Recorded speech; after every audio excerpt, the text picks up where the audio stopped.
একদিন এক বুড়ি মক্কা শহরে পুটলি নিয়ে পালাইলো বীজির ডরে। এখন বুড়িটা কেন মক্কা থেকে পালাচ্ছে জানেন? শুনেন। তখন ও বুড়ি আমার দয়ার নবীর কাছে বলতে থাকে কেন সে এই শহর ছেড়ে যাচ্ছে, বলতে থাকে কেন সে এই শহর ছেড়ে যাচ্ছে। কেন বলছে? বাবা শোনো, মোহাম্মদ নামে নবী এসেছে যাকে সে পায় কলমা পড়ায় আর মুসলমান বানায়, যাকে সে পায় কলমা পড়ায় আর মুসলমান বানায়। ও গোটাই তো আমি যেতেছি গো এই শহর থেকে দূরে।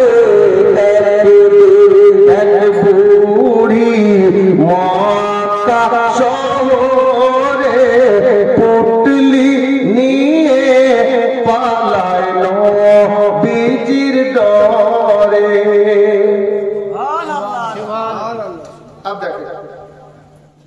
ওই বুড়িটার সঙ্গে আমার নবী ওয়াদা করেছেন, তো ওয়াদা মোতাবিক ওয়াদা নিবাচ্ছেন আমার নবী আল আমিন নবী, সত্যবাদী নবী, যার জন্য শায়ের লিখছেন।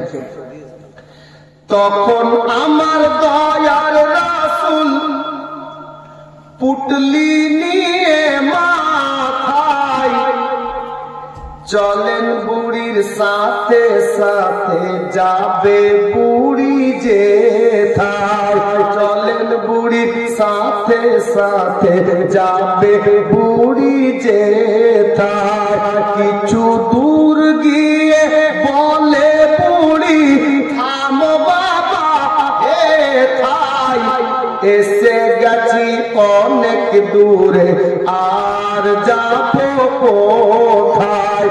আমার নবী বলছেন বুড়ি মা কেন?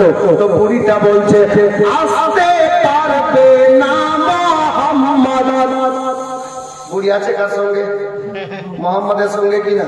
চাচা বুড়িটা বলছে আসতে পারবে না মুহাম্মদ আর তো দূরে। একদিন এক বুড়ি মক্কা শহরে পুটলি নিয়ে পালাইলো বীজির ডরে। আমার নবী বললেন বুড়িমা ঠিক আছে তাহলে পুটলি নামিয়ে দিচ্ছি, আপনি থাকেন আমি চলি। অনেকটা লম্বা ঘটনা আছে, আমি ছন্দে বলছি, শেষ ছন্দ, আর এটাই সব থেকে মজার ছন্দ। সে দেখবে পুটলি নামিয়ে বলে বুড়ি ও গো তুমি এত ভালো। মুগ্ধ হয়ে গেছে বুড়ি আমার নবীর ব্যবহারে, ও চিনে না যে এটাই মোহাম্মদ। দেখেন কি হচ্ছে, চিনবে তো।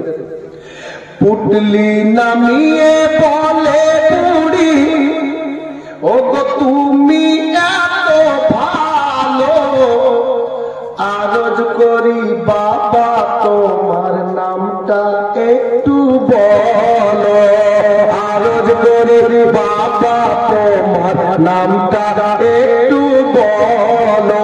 আমার নবী বলছেন বুড়ি মা তাহলে শোনো, যার ভয়ে তুমি মক্কা শহর ছেড়ে, বুড়ি শুনো, যার ভয়ে তুমি মক্কা শহর ছেড়ে, আমি সে মোহাম্মদ এলাম পুটলি মাথায় করে, আমি সে মোহাম্মদ এলাম পুটলি মাথায় করে।